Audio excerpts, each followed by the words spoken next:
नमस्कार मंडळी, स्वागत आहे तुमचं पंकज क्लिप्समध्ये, ज्यात आपण मोठे पॉडकास्ट छोट्या छोट्या क्लिप्समध्ये टाकतो. ही स्टोरी तुम्ही नक्की एन्जॉय कराल, पण त्याआधी सबस्क्राईब करायला विसरू नका. जेव्हा मद्रास गव्हर्नमेंटनी ते रेस्क्यू ऑपरेशन सुरू केलं तेव्हा त्यांना फक्त पाण्यावर तरंगताना मृतदेह दिसले. वसुंधराच्या पूर्ण कुटुंबाला संपवले. संध्याकाळनंतर रात्रीच्या साम्राज्यात इथे कोणीही नसताना दूरवरून येणाऱ्या बोलण्याचा आवाज, कोणीतरी चालत आपल्याकडे येत आहे असा पायांचा आवाज, अचानक जवळून कोणाची तरी हाक ऐकू येणे, असा होणारा भास. Hello hello hello. तर मित्रांनो, कसे आहात तुम्ही? स्वागत आहे तुमचा बंकसच्या एका नवीन एपिसोडमध्ये. तर हा एपिसोड एक सोलो पॉडकास्ट असणार आहे, ज्याच्यात मी तुमच्याशी गप्पा मारणार आहे. तर आतापर्यंत तुम्ही अशा बऱ्याच गोष्टी ऐकल्या असतील, बऱ्याच अशा मूवीज आणि सिरियल्स बघितल्या असतील ज्यात तुम्ही हे पाहिलं असेल. तर हा गाव आहे ना, हा खूप भयानक आहे, हा झपाटलेला आहे, हा खूप वॉन्टेड आहे आणि ह्याच्या मागे ही स्टोरी आहे, ह्याच्या मागची गोष्ट ही आहे. तर ह्या एपिसोडमध्ये आपण अशाच काही भारतातल्या गावांबद्दल बोलणार आहोत, ज्याला खरोखर हॉन्टेड, झपाटलेलं किंवा भुताडकीचं गाव असे म्हटलं जातं. तर अशाच काही गावांबद्दल आपण आज डिस्कस करणार आहोत आणि त्याची हिस्ट्री, त्याचा इतिहास जाणून घेण्याचा प्रयत्न करणार आहोत. तर लेट्स गो, आपण आजच्या एपिसोडला सुरुवात करूया. तर आपली पहिली गोष्ट अशाच एका गावाबद्दल आहे, त्याचं नाव आहे कुलधारा. तर ह्याची गोष्ट अशी आहे की राजस्थानमध्ये जैसलमेर जिल्ह्यापासून 19 किलोमीटर लांब कुलधारा नावाचं एक गाव आहे. हे गाव 13व्या शतकात वसले गेले. तसेच पाली भागातून आलेल्या एका काधन नावाच्या व्यक्तीने हे कुलधारा हे गाव वसवले होते. ह्या गावात पाली भागातील ब्राह्मण राहत असे, यांना पालीवाल ब्राह्मण असेही म्हटले जात असे.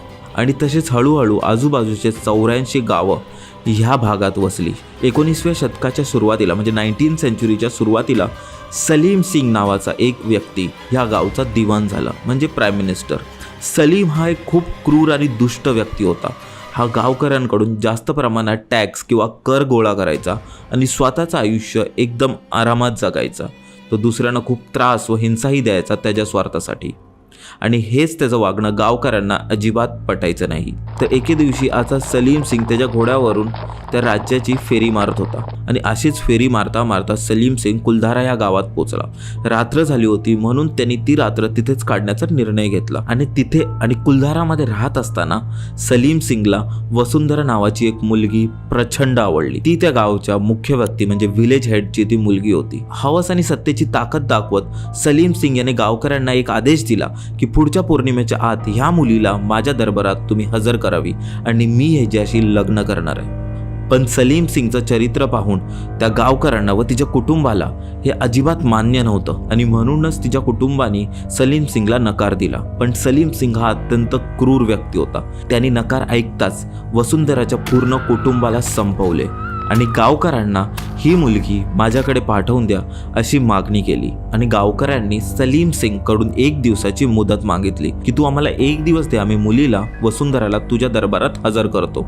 आणि त्या 1 दिवसात कुलधारा सकट सर्व गावांची पंचायत बसली. धर्मसंकट फक्त एका गावावर होतं, तरीही 84 गावांनी एका रात्रीत हा निर्णय घेतला की जिथे आपल्या मुली सुरक्षित नाही त्या जागेचा आपण त्याग करायचा. जेवढ्या गोष्टी आपल्याबरोबर नेता येतील तेवढ्या घेत कुलधारा गावातील गावकऱ्यांनी व आसपासच्या विभागातील 84 गावातील गावकऱ्यांनी एका रात्रीत त्यांचं गाव खाली केलं, ते म्हणजे कायमचं. 84 गावांपैकी असं म्हणतात की त्यातलं ओस पडलेलं मुख्य कुलधारा आजही श्रापित गाव आहे. उभी घरदारं, उद्योग, जमिनी सोडताना त्या यातनेनी तळमळलेल्या गावकऱ्यांनी गाव सोडताना एक श्राप दिलं होतं की ह्या गावात ह्यापुढे कुणीही वसू शकणार नाही. आणि अजूनही जर कोणी व्यक्ती ह्या गावात थांबतो, जे आपले असे मित्र असतात ना, काही फुल डेअरिंगबाज मित्र ज्यांच्यात खूप किडे असतात आणि ते प्रत्येक गोष्टीत पुढे जातात, म्हणजे असेच काही व्यक्ती जेव्हा या गावात जातात तिथे ओस पडलेली दगडं किंवा बंद पडलेले मातीचे घरं त्यांना एक विचित्र अनुभव देत असतात. जसं कोणीतरी तिथे त्यांच्यावर नजर ठेवून आहे, कोणीतरी त्यांना बघतंय, कोणीतरी त्यांना आवाज देतंय आणि एक विचित्र प्रकारचं एक नेगेटिव्ह एनर्जी तिथे लोकांना जाणवत असते. आसपासच्या गावकऱ्यांनी, पर्यटकांनी अनुभवलेले अनेक घटना इथे सांगितले जातात. संध्याकाळनंतर रात्रीच्या साम्राज्यात इथे कोणीही नसताना दूरवरून येणाऱ्या बोलण्याचा आवाज, कोणीतरी चालत आपल्याकडे येत आहे असा पायांचा आवाज, अचानक जवळून कोणाची तरी हाक ऐकू येणे, असा होणारा भास घुंगरूंचा, भांड्यांचा असा विविध खूप सारे अनुभव इथे ऐकायला मिळतात.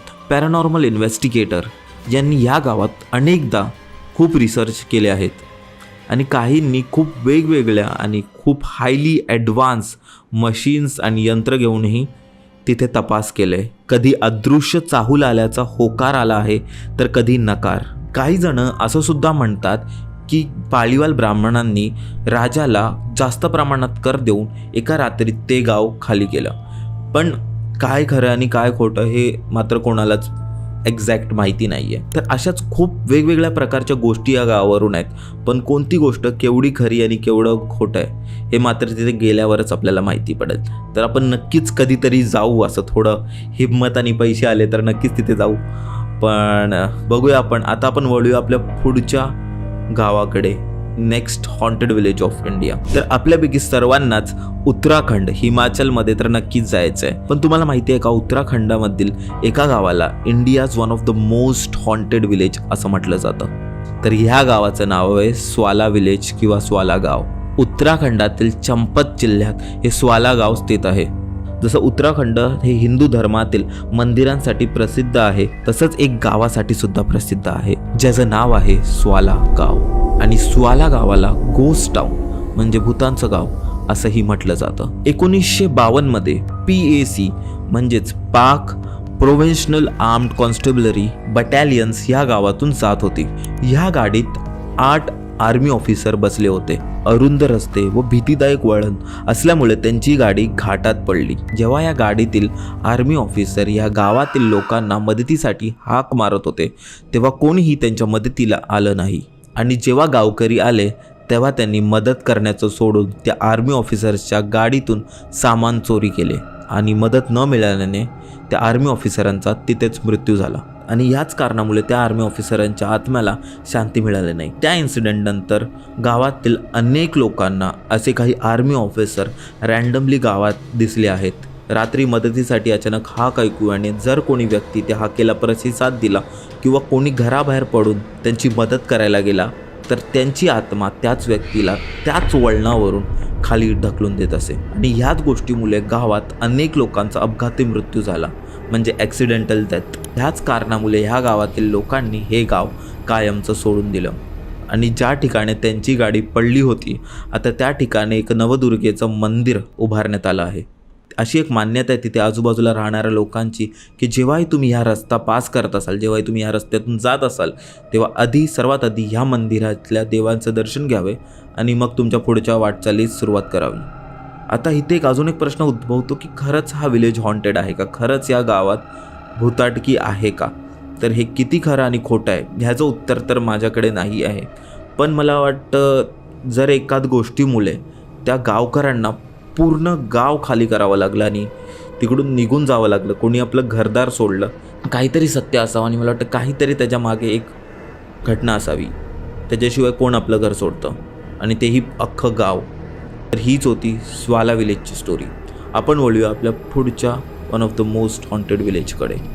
तमिळनाडूतील धनुष्यकोडे हे अतिशय प्रसिद्ध ठिकाणपैकी एक ठिकाण आहे. ह्या ठिकाणी दिवसा पर्यटकांची खूप गर्दी पाहायला मिळते, पण रात्र होताच हा परिसर पूर्ण शांत होतो. या परिसरात संध्याकाळच्या नंतर जाण्यास मनाई आहे.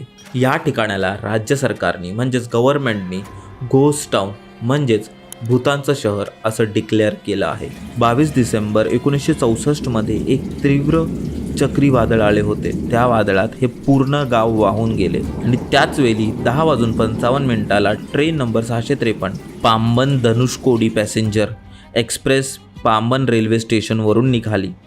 ह्यात 110 प्रवासी व 5 रेल्वे कर्मचारी होते.